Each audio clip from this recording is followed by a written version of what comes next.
Jaroslav Stehlik, and I'm basically a game developer who worked for different companies.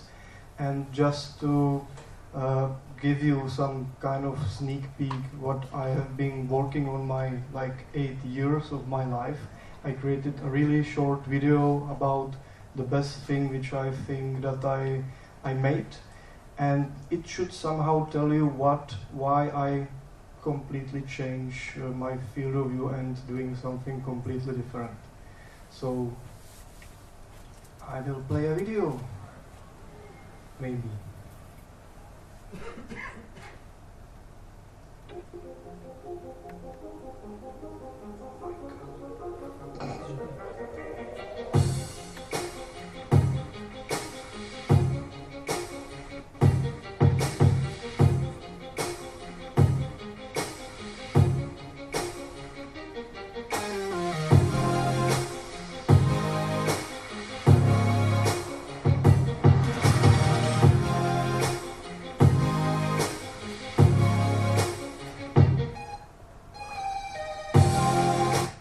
Pardon, I just want to make the sound lower so you can hear me.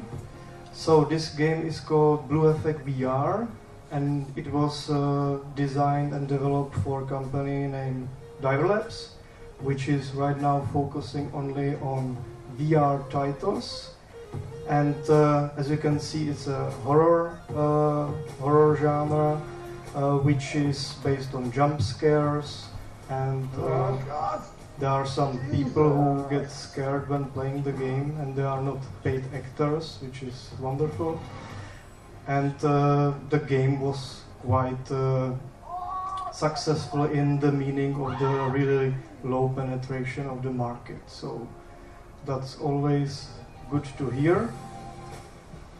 And this is a part when we were creating a mixed reality video, because when you do virtual reality project, you have to also sell it somehow, and it's extremely hard to sell a virtual reality.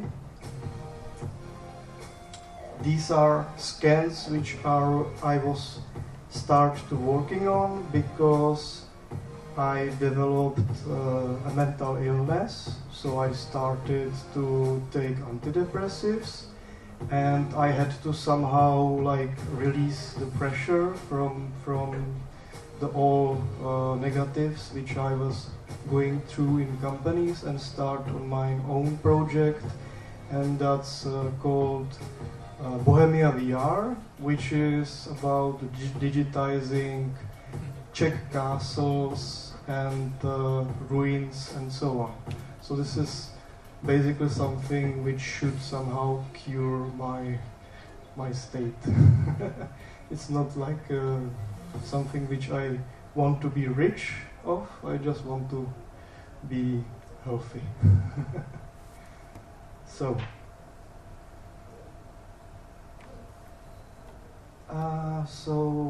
yeah, right now I'm a pretty crazy person, because I'm getting more and more honest about everything, and some people can feel uncomfortable about that. So I did a lot of things, and I wasn't really, I didn't enjoy it as much as I think I would. So now I'm partly working in Labs, finishing Blue Effect VR and basically helping them to create them games more beautiful, because I really like to make the final touch about the visuals, because I have really heavy past on photography and post-production. And right now I'm working on my own project as a digital dreamer at dream.digital, which is a really great position. I don't like names like fucking CEO, so digital dreamer is much better. Sorry for my language.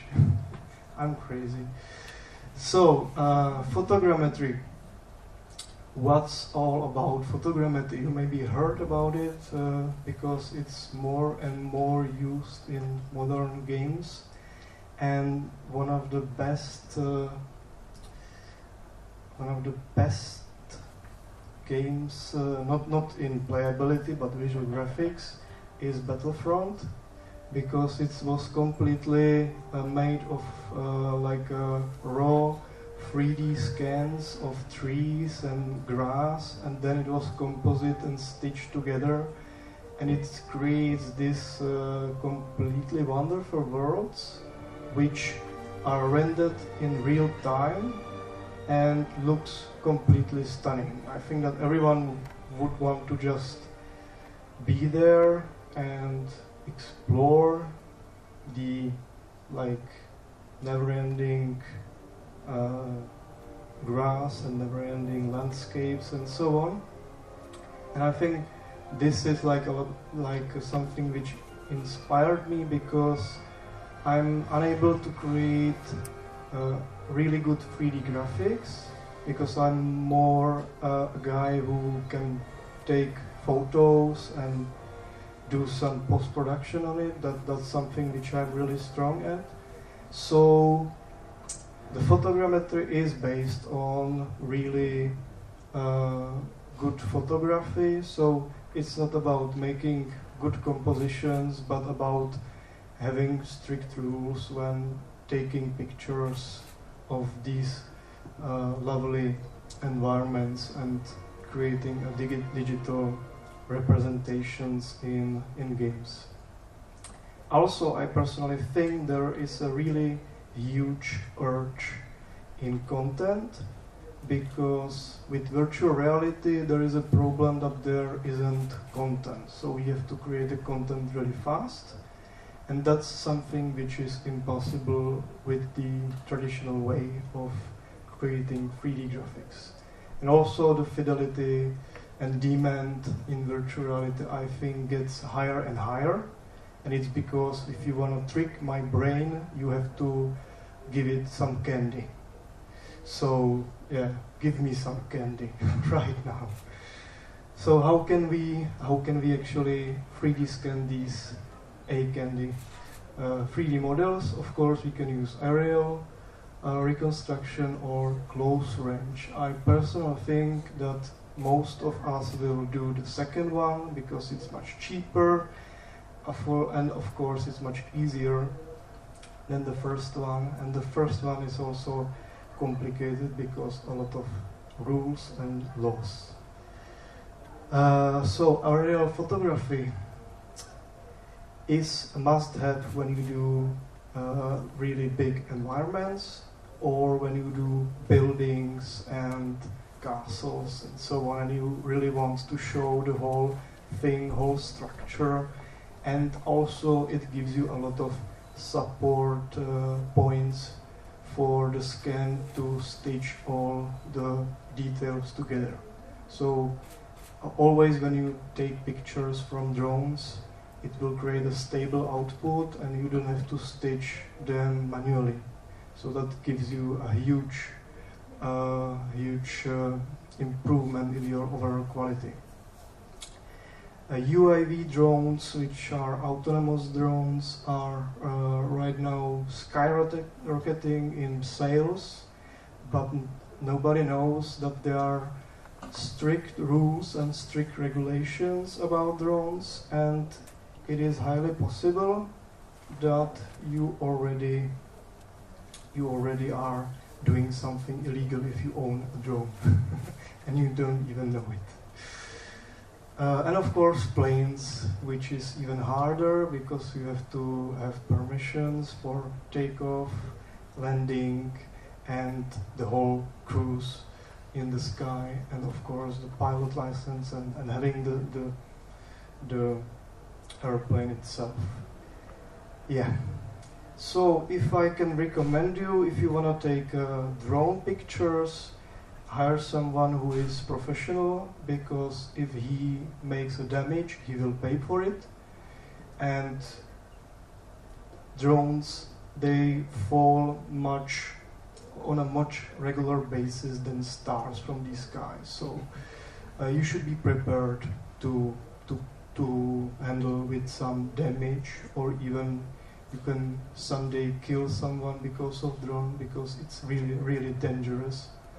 It's not a toy, and if you will someday have the experience to fly with a drone, with the joy, how it looks easy and fully automated, and then the automatic AI like completely shuts down and it just stops working, everything, and you don't know the reason, then it's your fault in the end. So I really recommend to hire someone and not trying to do it on your own. It's really expensive and dangerous as well. Also, autonomous operations, where you can like put points on the map and the drone will scan it automatically. That's completely illegal. So if someone will catch you doing this, you will get maybe fine about 5,000 crowns or even more. And if you will be close buildings, that's also a problem. So drones are not fun, even if they look so. So the best possible option is to try it from the ground, so close range photography, and this way we can of course shoot some walls and windows and everything which we can see from our perspective, but we will not get the good textures of ground and special details which are visible only from the sky. So what about the equipment? Of course, you can try right now, take your phone and you can start taking pictures and experimenting, but don't expect any like really seriously good results, because it can look really easy from beginning, but you will probably get good at it about like half a year or even more, because you have to completely understand how the software works, how the analyzing works, and you will also learn a lot about the human eye and biology, how human eye actually tracks edges and textures, because we are blind as the cameras. So if we see a white wall, we don't have any like representation of the environment. We only see shadows or something like that. And if that wall will be completely like lit without shadows, you don't have any experience of the environment and your the depth. Yeah. So it's easy to trick the human brain and the eye, and it's also easy to trick a camera as well. And yeah, I can say if you want to make it really professional, it's really expensive. Especially if you try to go with the drones, because you have to buy a lot of them. Of course, the last thing is lidar, which is like buying everything 10 times what we talk about, and then you get a lidar. So it's extremely expensive laser spinning thing which can actually perfectly measure the space around you, but it's extremely expensive. So the technique about the photogrammetry itself is that one of the biggest issues when people do start with photogrammetry is that they are doing panoramas, and that's completely wrong, because if you are doing panoramas, you don't give any parallax, and we can reconstruct depth only from parallax. Yeah, so keep that in mind. Of course, avoid any ISO issues, completely run manual, and the key is sharpness. Yeah. I'm running out of time, so I will try to make it a little bit faster. There you have polarization filters. They are extremely important, because then you can actually remove some of the reflections, so you can actually take scan what's under the glass or the river.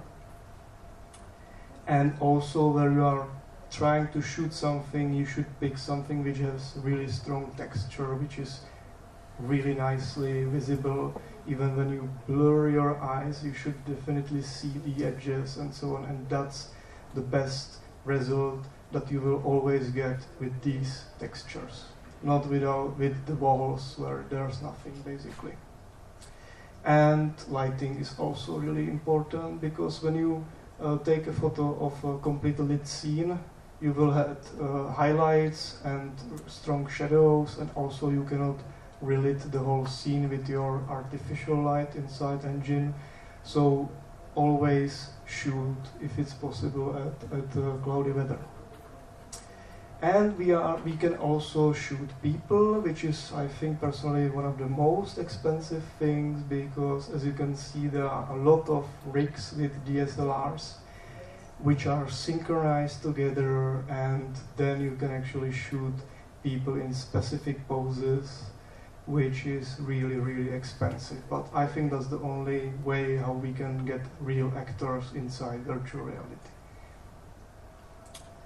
So, software. Agisoft Photoscan, slow, but it is really robust. Reality capture is extremely fast, but it's not as robust as Agisoft. And Autodesk Remake, I don't think it's not really so good, and it's expensive, but it has built-in editor, which can be for someone a good thing. And 123D, that's something which you can use right now on your phone, so you can start scanning without any equipment, but expect that you will probably scan some small things like figures and so on, which gives you the best results. And I will show you what I'm working on, what's my right now therapy.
So this was rendered real time inside Unity. You can actually check it out on my booth, which is called Dream.Digital.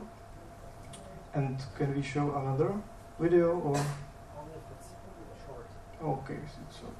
And this is the latest stage of the virtual reality, what I'm working on.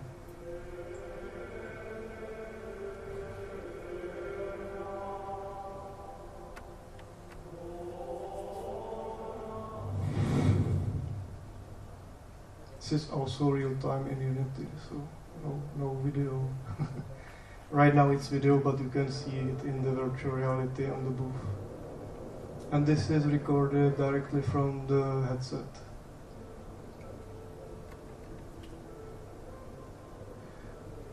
I changed the teleportation device on the latest version, so right now it looks much more nice than this green default teleportation. So I definitely check it out. Yeah, there is also like the sound is changing if you are inside something which is like a cave or which brings the atmosphere, and also there are like flocking birds in the sky which can sit on the edges of the ruins. And basically what I'm heading with this is to create something like a time traveling experience that you can actually search for items inside these virtual worlds which are from the past, and they are basically from museums, like scanned relics or something like that. And with every relic which you will find, it will give you some story behind that relic, who was carrying that relic, and so on. So it's basically an educational thing, so you can learn with it and still can have fun and maybe relaxing inside a reality which is immersive just because you try it and it looks photorealistic. Of course, there are some problems still in early development, but the human brain is tricked by the textures a lot. So human brain doesn't have problems with weird shapes, but more like with weird textures or no textures at all. Okay. So I think that's enough, and I thank you for your listening.